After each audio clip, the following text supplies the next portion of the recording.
தமிழ் வணக்கம். பாருங்கப்பா, இதான் பன்னீர் பூ. இந்த பன்னீர் பூ தான் சுகருக்கு சாப்பிட்றது ரொம்ப நல்லது. சுகருக்கு என்ன செய்யணும், இந்த பன்னீர் பூவில் இப்படியே ஒரு 4 பூ ஊற வைக்கணும். இப்போ நைட்டில் இப்போ 4 பீஸ் ஊற வைக்கணும். இந்த பாருங்கள், நான் ஊற வச்சுருக்கிறேன். பாருங்கள். இந்த பூவை நாட்டு மருந்து கடையில் கிடைக்கும், வேற எங்கேயும் கிடைக்காது. இதில் தூள் தூளாகவும் இருக்கும். இந்த மாதிரி தூளாக தான் கொடுப்பாங்க. தூள் உடஞ்சது போய் தூள் தூளாக இருக்கும். இந்த தூளெல்லாம் போட்டுறாதீங்க. இந்த தூளையும் சேர்த்து ஊற வைங்க. நான் பாருங்கள், இந்த தூள் தான் ஊற வச்சுருக்கேன் இன்றைக்கி. பாருங்கள், நான் ஊற வச்சுருக்கேன். கண்டிப்பாக இந்த பன்னீர் பூ சுகருக்கு ரொம்பவே நல்லது. இது நாட்டு மருந்து கடையில் தான் கிடைக்கும், எல்லா இடத்துலையும் கிடைக்குது. இது நாட்டு மருந்து கடையில் கிடைக்கும். எனக்கு தஞ்சாவூரில் என் ஃப்ரெண்டு ஒருத்தவங்க எனக்கு வாங்கி தந்தாங்க. இந்த மாதிரி சுகர் இருக்குதுன்னு சொன்னேன். அதனால் என் ஃப்ரெண்டு ஒருத்தவங்க தஞ்சாவூர்லேருந்து எனக்கு வாங்கிட்டு வந்து கொடுத்தாங்க. கண்டிப்பாக பாருங்கள், இந்த ரொம்பவே இந்த பூ பன்னீர் பூ, இந்த பூ தெரிஞ்சு வச்சுக்கோங்க. இந்த பூவை நல்லா பார்த்துக்கோங்க. இந்த பன்னீர் பூவை நல்லா பார்த்துக்கோங்க. காயெல்லாம் பாருங்கள் எப்படி இருக்குன்னுட்டு. உடஞ்சி தான் இருக்கும்.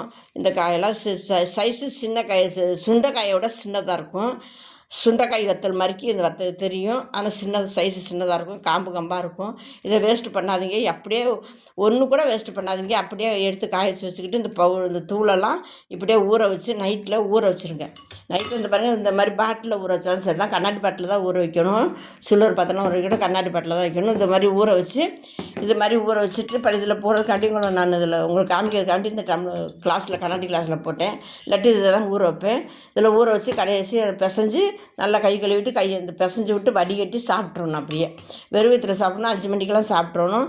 6 மணி வரைக்கும் வேறு எதுவும் சாப்பிடக்கூடாது. சாப்பிட்டு வேறு எதுவும் 6 மணி வரையும் சாப்பிடக்கூடாது.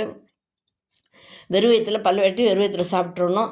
6 மணி வரைக்கும் எதுவும் சாப்பிடாமல் 6 மணிக்கு அப்புறம் தான் வேறு எதுவும் சாப்பிடணும். சாப்பிட்டு 1 மணி நேரம் வரைக்கும் வேறு எதுவும் சாப்பிடக்கூடாது. இது மாதிரி பாட்டில் வாங்கி வச்சிட்டிங்கன்னா ஈஸியாக இருக்கும் உங்களுக்கு. கண்டிப்பாக இது மாதிரி வாங்கி சாப்பிடுங்க. பன்னீர் பூ ரொம்பவே நல்லது. சுகர் உள்ளவங்களுக்கு ரொம்ப ரொம்ப நல்லது. சுகர் உள்ளவங்களுக்கு இப்போ தான் நம்ம போட்டு காமிக்கிறேன் உங்களுக்கு. கண்டிப்பாக இது மாதிரி செஞ்சு சாப்பிடுங்க. சுகர் உள்ளவங்களுக்கு ஃப்ரெண்டுகளுக்கெல்லாம் ஷேர் பண்ணுங்கள். நீங்களும் ஷேர் பண்ணுங்கள். எனக்கு என் ஃப்ரெண்டு வாங்கி கொடுத்ததுனால நான் உங்களுக்கு ஷேர் பண்ணுறேன். நீங்கள் உங்களுக்கு தெரிஞ்சவங்களுக்கு ஷேர் பண்ணுங்கள். பார்க்காதவங்க இந்த வீடியோவை பார்த்து இந்த பன்னீர் பூவை பார்த்து தெரிஞ்சுக்கோங்க.